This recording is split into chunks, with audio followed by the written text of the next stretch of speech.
Welcome to the Lakers Nation news feed. My name is Trevor Lane, senior writer for LakersNation.com. You can follow me on Twitter at Trevor_Lane. On today's show, I've brought in Hannah Kulik of LakersNation.com to help me break down some of the latest news. Hannah, how you doing? I'm good, Trevor. You know what? Another day, another headline story. Gotta tell you, it's never a dull moment. Yeah, I mean, this isn't exactly a slow time of year, even though it's the offseason. The Lakers have something going on all the time. In fact, this morning they announced Svi Mikhailuk and Moritz Wagner as their rookies this season. And Magic Johnson had some interesting comments, didn't he?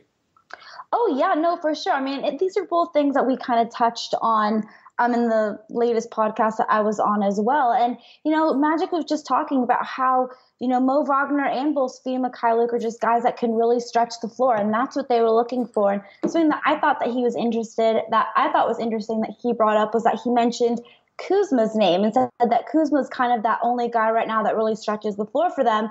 So that was something that was really important for them going into this draft. And so he's really excited about Svi Mikhailuk and Mo Wagner. He said that they were kind of both on his radar actually last year, but they both decided to stay another year in college. So he's really excited about them. So I'm excited about these guys, Trevor. The more I'm kind of seeing more footage of them, the more I'm hearing interviews from them, hearing people who are more familiar with them talk about them, I think they're going to be some good guys. I'm really excited for Summer League. Yeah, I am as well. And the more I look at these guys, the more I research them and look into their advanced stats and everything, the more excited I'm getting about them. We know that, Rob Pelinka made a comment about Magic Johnson calling him at 5 a.m. because he was watching Svi Mikhailuk play when Kansas took on Duke, and he was so impressed with how tough he was. So yeah, I'm starting to really come around on these two guys.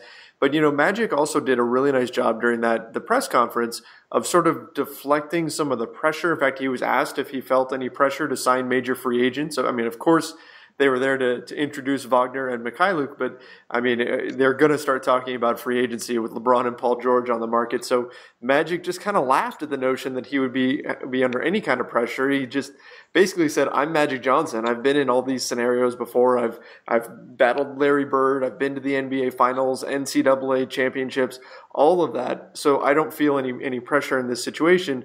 But the thing that I really wanted to talk about was at the very end. In fact, this was after the press conference was over when Magic was talking with reporters. He said something that had to be a little bit concerning to Lakers fans. He said that he will step down if the team doesn't land major free agents over the next 2 summers. What did you take from that? The red light started flashing. I started having some Jim Buss flashbacks here. Yeah, I was just going to say, it sounds a little familiar to what Jim Buss said a few years ago. Obviously, though, I think it's a little different coming from a guy like Magic Johnson. I don't think Magic's the kind of guy to make this statement if he doesn't maybe possibly already know something or feel really confident that the Lakers are going to sign someone. I've always had confidence in Magic and Rob being able to sign a big free agent, and honestly, this comment doesn't really change anything for me. Magic's isn't the kind of guy to mess around and to BS. And he's always said from day one that these next 2 summers were going to be huge for the Lakers. And I don't really think that this statement is anything new. It's just kind of intensifying and adding to the suspense that obviously the media loves. And so they're obviously having a field day with this. But something that I did want to point out is that he also kept saying that this is a 2-summer process. So to me, that also makes me think like he's trying to protect himself a little if they don't sign 2 players this summer, or heaven forbid they don't even sign one big one. Because if they don't, obviously people are going to really jump all over him. But he can say, listen, I've always said this is a 2-year process.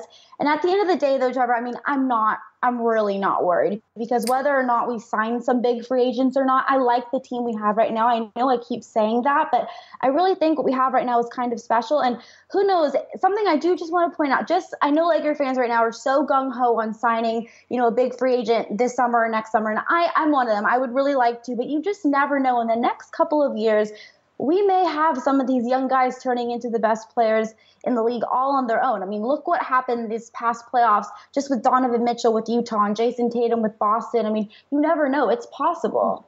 Yeah, Lakers fans have really grown to love these young players, and there's been that kind of bittersweet sentiment out there about possibly parting ways with some of these guys in order to land a star player, even like a Kawhi Leonard.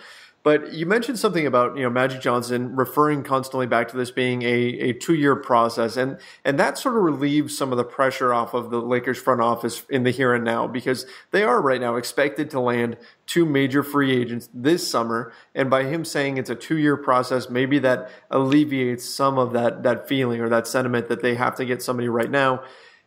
And I think that's a good thing for trade discussions, particularly with a guy like Luol Deng's contract on the books, who we know they would have to move in order to sign LeBron James and Paul George.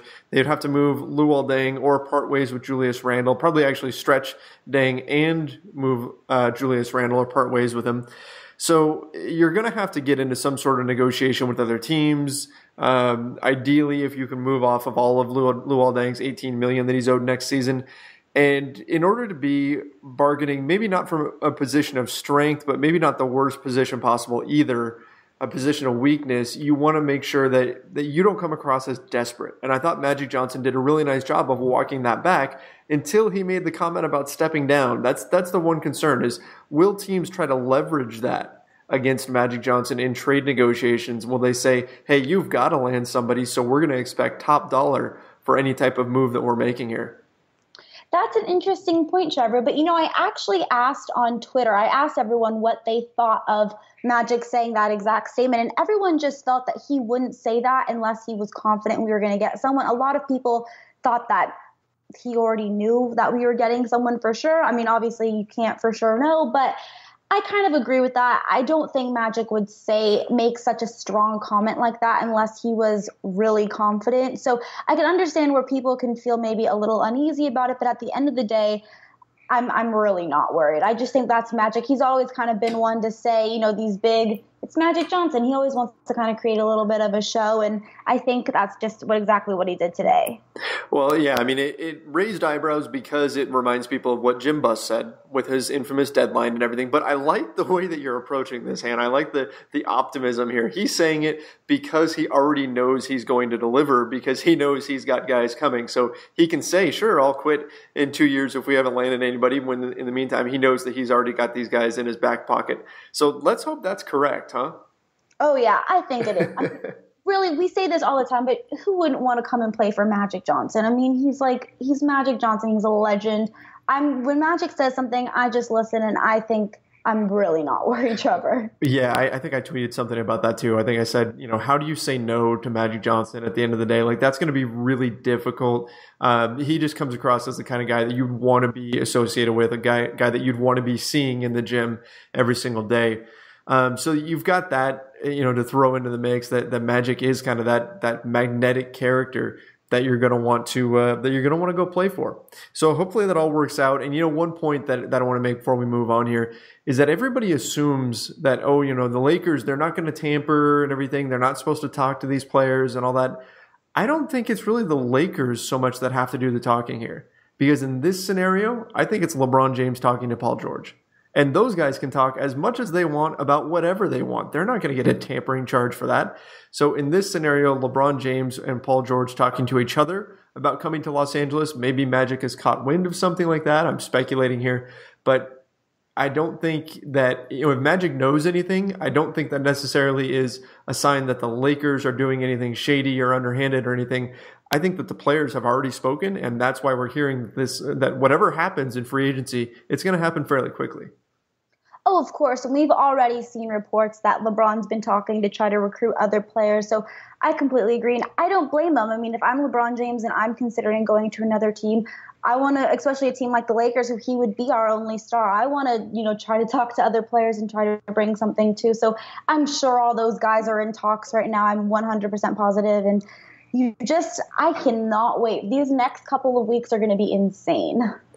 All right, so Hannah, let's, I mentioned Paul George already. Let's talk about that ESPN documentary that we saw part 1 of 3 for. That was out today.